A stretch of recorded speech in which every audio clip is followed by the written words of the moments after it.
Sexual abuse. Modern লাইফে স্ট্রেসের কারণে মানুষ চায় একটু রিল্যাক্সেশন। অনেক সময় সেই রিল্যাক্সেশনটা ভুল পথেও হয়, যেটা করা কিনা মোটেও উচিত না। কিন্তু মানুষ না বুঝে, বয়স কম থাকার কারণে বা অনেক ক্ষেত্রে বেশি বয়সেও দেখা যায়, না বুঝে নিজেকে কন্ট্রোল না করতে পেরে সেলফ কন্ট্রোল হারিয়ে এই ভুল কিছু কাজ করে ফেলে।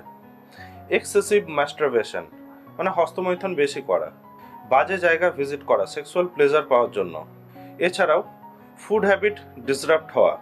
এই তিনটে কারণ প্রাইম সেক্সুয়াল ডেবিলিটি মানে সেক্সুয়ালি উইক করার জন্য। হজমের সমস্যা যদি বাজে হয়, হজমের সমস্যা যদি বেশি হয়, তাহলে সেক্ষেত্রে নার্ভকে ইম্প্যাক্ট করে, যে কারণে দেখবেন একটা সেক্সুয়াল ডেবিলিটি, একটা সেক্সুয়ালের প্রতি একটা অনীহা চলে আসে। ম্যারিড কাপলদের মধ্যে এই জিনিসটা বেশি দেখা যায়, পুরুষ মহিলা উভয়ের ক্ষেত্রেই। আর বাদবাকি যে জিনিসগুলো বললাম, যে অ্যাবিউজ করার কারণে, এক্সেসিভ ম্যাস্টারবেশন বা বাজে জায়গা ভিজিট করার কারণে বিভিন্ন এসটিডি মানে সেক্সুয়ালি ট্রান্সমিটেড ডিজিজের কিন্তু ঘর এগুলো। ম্যাস্টারবেশনটা তুলনামূলক সেফ, লিমিট ওয়েতে করাটা হেলদি কিছুটা ক্ষেত্রে, কিন্তু এক্সেসিভ কোনো কিছু ভালো না। এক্সেসিভ ম্যাস্টারবেশনের কারণে আপনার যে স্পার্ম কাউন্ট তৈরি করার ক্যাপাবিলিটি বডির, সেটাকে আপনি তার পুরো স্ট্রেংথ অবধি স্ট্রেচ করছেন, যেটা করা উচিত না। ফলে বডি উইকনেস, মুখে পিম্পল, মাথা ঘুরে যাওয়া, চোখে অন্ধকার দেখা, এই ধরনের সমস্যাগুলি কিন্তু আসে। আর সেক্সুয়ালি ট্রান্সমিটেড ডিজিজ, যেটা কিনা অনেক ধরনের হয়। সাধারণ মানুষ একটা জিনিসের নাম বেশি শুনেছে, সেটা হচ্ছে এইডস, যার সত্যি করে কোনো ট্রিটমেন্ট হয় না, কনস্টিটিউশনাল হোমিওপ্যাথিতেও হয় না। এক্ষেত্রে আপনাদেরকে সাবধান থাকা অতি আবশ্যক। কিছু ক্ষেত্রে দেখা যায় এসটিডি না হয়ে তার থেকে একটু নিচু গ্রেডের কোনো ডিজিজ হচ্ছে, যেটা সংক্রমণ তৈরি করে না, কিন্তু বাদবাকি অনেক প্রাইম সমস্যা তৈরি করে দেয়।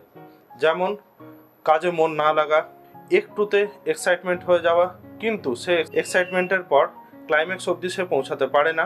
এই ধরনের সমস্যাগুলি কিন্তু হতে থাকে। এটি কিছুটা ক্ষেত্রে সাইকোলজিক্যাল ডাম্বনেসও বলা যায়। এছাড়াও এ রিলেটেড মানুষের প্রচুর সমস্যা আছে, যেগুলি হয়তো অন ক্যামেরা ডিসকাস করা সম্ভব হলো না আজকে। আমার বলার তাৎপর্য এটাই যে এই ধরনের ট্রিটমেন্টগুলি আপনারা শুরুতেই স্টেপ নিন, কারণ এগুলো যদি ফেলে রাখেন, গ্রেভ ডিজিজ, এক কথায় মানে মৃত্যুর কাজ অবধি নিয়ে যেতে পারে। ফেলে রাখার থেকে ভালো, যদি ভুল করেছেন, ভুল শুধরাতে চান, তাহলে আপনারা জিনিসগুলি সারিয়ে নিন।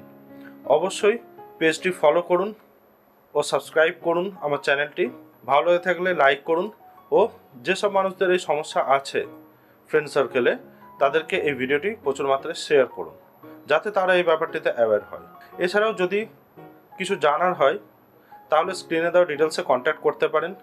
যদি ট্রিটমেন্ট করানোর হয়, homeopathic constitutional treatment, doctor Sayani তার ক্লিনিক শ্রেয়ান হোমিও কেয়ারে এই ধরনের ট্রিটমেন্ট সফলভাবে করে থাকে। চাইলে আপনারা তার সাথে কনসাল্ট করতে পারেন। অনলাইন অফলাইন দুটোতেই প্রেফারেন্স আছে, আপনার সুবিধা অনুযায়ী আপনি প্রেফারেন্স নিতে পারেন। আজকে এখানেই, নমস্কার, ধন্যবাদ।